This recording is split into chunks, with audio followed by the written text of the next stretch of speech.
అందరికీ నమస్కారం. Micro finance mega మోసం. దాదాపు 300 కోట్ల రూపాయలు. ఇద్దరు వ్యక్తులు. ఒకళ్ళేమో మధు నాయకు, ఇంకొకళ్ళేమో బాలాజీ నాయకు. ఈ ఇద్దరు వ్యక్తులు కలిసి ఒక్కొక్కరు 150 కోట్ల రూపాయలు జనాన్ని ముంచారు. వందలాది మంది రోడ్డున పడ్డారు. వందలాది మంది అంటాం కంటే వందలాది కుటుంబాలు రోడ్డున పడ్డాయి. ఇప్పటి వరకు 9 మంది ఆత్మహత్య చేసుకున్నారట. అంటే 9 కుటుంబాలు విషాదంలో కూరుకుపోయాయి. ఎంత బాధాకరమైన వార్త అండి. ఇప్పుడు ఈ మైక్రో ఫైనాన్స్ మోసంలో మంగిలి ఉందా లేదా, ఇదో రకమైన చర్చ. సోషల్ మీడియాలో, మెయిన్ స్ట్రీమ్ మీడియాలో మొత్తం మంగిలి చుట్టూనే వివాదం నడుస్తుంది. మంగిలి ఈ మోసంలో ఉంది అని కొంతమంది, లేదు అని మరి కొంతమంది. ఇప్పుడు మంగిలి ఉందా లేదా పెద్దగా చర్చ అవసరం లేదండి. ఒకటే మాట. ఇప్పుడు ఈ ఎవరైతే 150 కోట్ల జనం సొమ్ము ముంచాడో ఈ మధు నాయక్ అనేటువంటి వ్యక్తి, అతను మంగిలి పేరు వాడుకున్నాడు అని మంగిలి చెప్తుంది. నా పేరు వాడుకున్నారు, నాకు సంబంధం లేదని చెప్తుంది కదా. అయితే ఈ మధు నాయక్కి మంగిలికి మధ్య ఫైనాన్షియల్ ట్రాన్సాక్షన్ ఉంది. 25 లక్షల రూపాయలు ఈ మధు నాయక్ మంగిలికి పే చేశాడు. తిరిగి మంగిలి మళ్ళీ 25 లక్షలు తిరిగి మధుకి ఇచ్చింది. ఎందుకు ఇచ్చింది?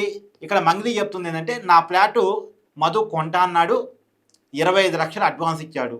మళ్ళా అతను టయానికి డబ్బులు ఇవ్వలేదు కాబట్టి, టయానికి కొనలేదు కాబట్టి అతను 25 లక్షలు అతనికి ఇచ్చి ఆ డీల్ క్యాన్సిల్ చేసుకున్నాను అని మంగిలి చెప్తుంది కదా. అయితే ఇక్కడ ఒక విషయం మనం గమనించాలి. 25 లక్షలు ఇవ్వగానే, అడ్వాన్స్ అమౌంట్ ఇవ్వగానే ఫ్లాట్ కీస్ ఇచ్చేస్తారండి? మీలో ఎవరైనా ₹1,00,00,000 ప్రాపర్టీ 10 లక్షలు అడ్వాన్స్ ఇవ్వగానే మీ ప్రాపర్టీని వాళ్ళకి ఇచ్చేస్తారా? కీస్ ఇచ్చేస్తారా? మామూలుగా ఎలా జరిగింది డీలింగు? రిజిస్ట్రేషన్ అయిపోయిన తర్వాత మొత్తం డబ్బులు అప్పచెప్పిన తర్వాత కీస్ ఇస్తారు. మొత్తం డబ్బులు కట్టి రిజిస్ట్రేషన్ చేసుకుని ఆ తర్వాత కీస్ అప్పచెప్తారు. ఒకవేళ మొత్తం డబ్బు కట్టలేనైతే 80%, 90% కడితే మిగతా 10%కి బాండ్ రాపించుకొని రిజిస్ట్రేషన్ అయిపోతే కీస్ ఇస్తారు. ఇదేగా జరిగేది. కానీ ఒక అడ్వాన్స్ కట్టగానే 1,80,00,000 25 లక్షలు అంటే ఒక 15% అండి. ఒక 15% అమౌంట్ కట్టగానే కీస్ ఇచ్చేస్తారా? ఇది ఎక్కడైనా ఉందా? ఒకవేళ బాగా తెలిసినోడై ఉంటే, బాగా దగ్గరవాడై ఉంటే ఇస్తారు, బాగా కావలసినోడైతే ఇస్తారు. కానీ ఏదో 2-3 సార్లు గడిచాడంతే, పెద్దగా పరిచయం లేదు, అతను ఎవరో కూడా తెలియదు, ఏదో ఫ్లాట్ కొంటా అన్నాడు కాబట్టి నేను అమ్ముతానన్నాను, అలాంటి వాడికి ఎవరైనా ఇస్తారా? 15 లక్షలు 25 లక్షలు కట్టగానే ఫ్లాట్ కేసు. ఇక చాలదా మంగిలి వెనకాల ఉందో లేదో చెప్పడానికి, మధుకి మంగిలికి మధ్య ఉన్నటువంటి అవినాభావ సంబంధాన్ని చెప్పడానికి. ఇది చాలు. ఇంక ఇంతకంటే ఏం అవసరం చెప్పండి? దానికి జుట్టు పీక్కోవాల్సిన అవసరం లేదు, మంగిలి ఉందా లేదా అని చెప్పడానికి. సరే, మంగిలి లేదు అన్నదే నిజం అనుకుంటే, ఇప్పుడు ఆమె పేరుతో అయితే మోసం జరిగిందిగా, వచ్చి బాధితుల పక్షాన పోరాటం చేస్తే పోయింది కదా. హైదరాబాదులో కర్నూలు నుంచి, డోన్ నుంచి వచ్చిన చాలామంది బాధితులు, పాపం గిరిజనులు కూడా ఉన్నారు. మంగిలి గిరిజనులారు కాబట్టి నేను చెప్తున్నాను, తన వాళ్ళే ఉన్నారు, తన సామాజిక వర్గానికి సంబంధించిన వాళ్ళే ఉన్నారు చాలామంది. రోడ్డు మీద, ఫుట్పాత్ల మీద పండుకుంటున్నారండి హైదరాబాద్లో. ₹1,00,000 ఇచ్చారు. లక్షకి ₹10 వడ్డీ అంటే, ₹20 వడ్డీ అంటే, ₹30 వడ్డీ అంటే నమ్మి మోసపోయారు. మొదట డబ్బులు కరెక్ట్గానే కట్టారు కాబట్టి ఒకళ్ళని చూసి ఒకళ్ళు డబ్బులు పెట్టారు. లక్షకి 30,000 వడ్డీ నెలకు వస్తే, రోజుకి ₹1,000 వడ్డీ వస్తా అంటే ఎవరికైనా ఆశ పుట్టింది కదా. లక్షలు తీసుకొచ్చి దారిపోసారు. నేను చెప్పేది ఒకటి అండి, అధిక డబ్బులకి అధిక వడ్డీలు ఇస్తామంటే మీ డబ్బులు రెట్టింపు అవుతాయంటే ఎవరిని నమ్మకండి. డబ్బులు వాళ్ళు ఎక్కడి నుంచి ఇస్తారు మీకు? వాళ్ళ ఆస్తులు అమ్మేసి మీకు ఏమైనా ఇస్తారా? మీ డబ్బులు ఎట్టయితాయండి రెట్టింపు? 10 రెట్లు ఎట్టవుతాయి అసలు?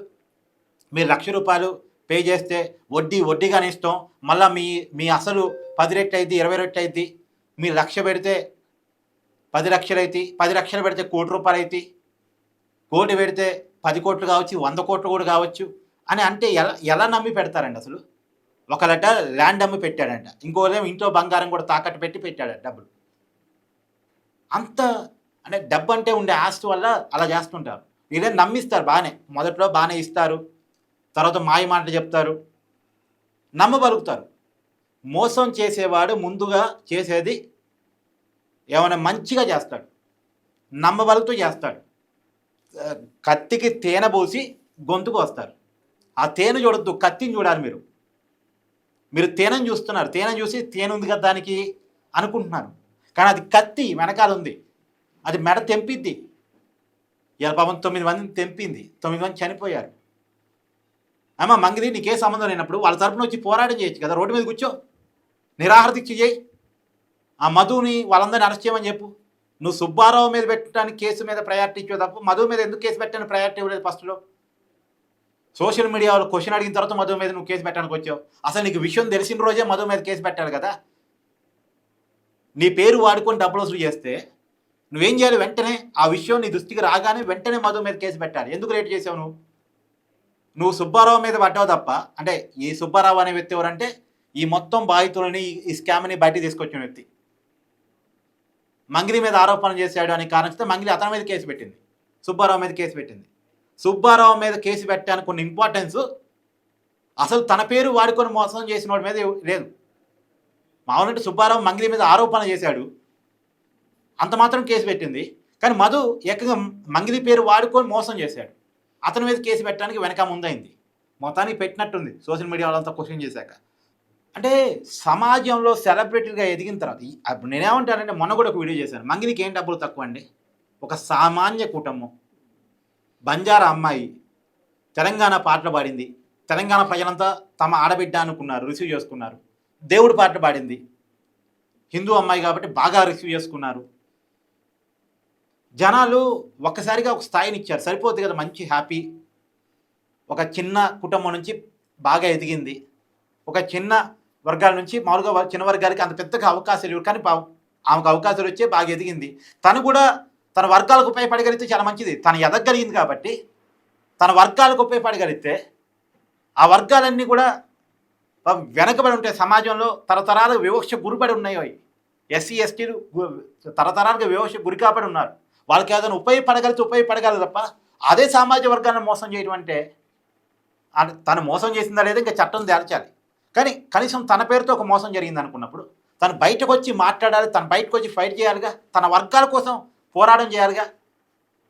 అందులో తన పేరుతోనే మోసం జరిగింది అనుకున్నప్పుడు కూడా కాముకుంటే, సో ఏది ఏమైనా 300 కోట్ల రూపాయల మోసం, 9 మంది చావు. మళ్ళీ దీంట్లో ఒక రాజకీయ నాయకులు దూరుతున్నారట. ఇవాళ ఒక వీడియో వైరల్ అవుతుంది.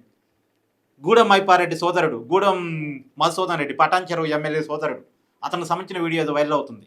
ఆ మధుసూదన్ రెడ్డిని చూపిస్తూ వాళ్ళ అనుచరుడు మిగతా వాళ్ళకి వార్నింగ్లు ఇస్తున్నాడు. మనుక్రాంత్ రెడ్డి వీళ్ళు ఎవరు ఉన్నారు కదా, ఈ అంత బ్యాచ్, వాళ్ళ ఒకటికి వార్నింగ్ ఇస్తున్నాడు, సెటిల్మెంట్ చేస్తాడట అతను, లేకపోతే కేసులు పెడతాడట. అంటే అతను చెప్పిన మాట వింటేనే ఓకే అట, చెప్పినట్టు వస్తే లేకపోతే కేసులు పెడతాడట. ఏంటి సెటిల్మెంటు అంటే వాళ్ళు డబ్బులు పంచుకోవడానికే. ఇప్పుడు రాజకీయ నాయకులు దీంట్లో దూరారు అంటే సమస్య పక్కదోవ పట్టిపోయింది, సమస్య పక్కదోవ పట్టింది. ఏముంది, వాళ్ళు పోలీసులు కూడా ఇన్ఫ్లుయెన్స్ చేస్తారు. పోయారు ఎటా బాధితులు ఎట్టా, వాళ్ళు బతికేది, వాళ్ళు సావేది వాళ్ళు వస్తారే, ఈ డబ్బులు మనం పంచుకుందాం, మిగిలిపోయిన డబ్బులు అనుకుంటారు. సో రాజకీయ నాయకులకి ఏం సంబంధం, చట్టం పని చట్టం చేయాలి. సో ఏదేమైనా ఈ మంగిలి ఇష్యూ మీద మీ అభిప్రాయాన్ని కామెంట్ రూపంలో తెలియజేయండి. Thank you.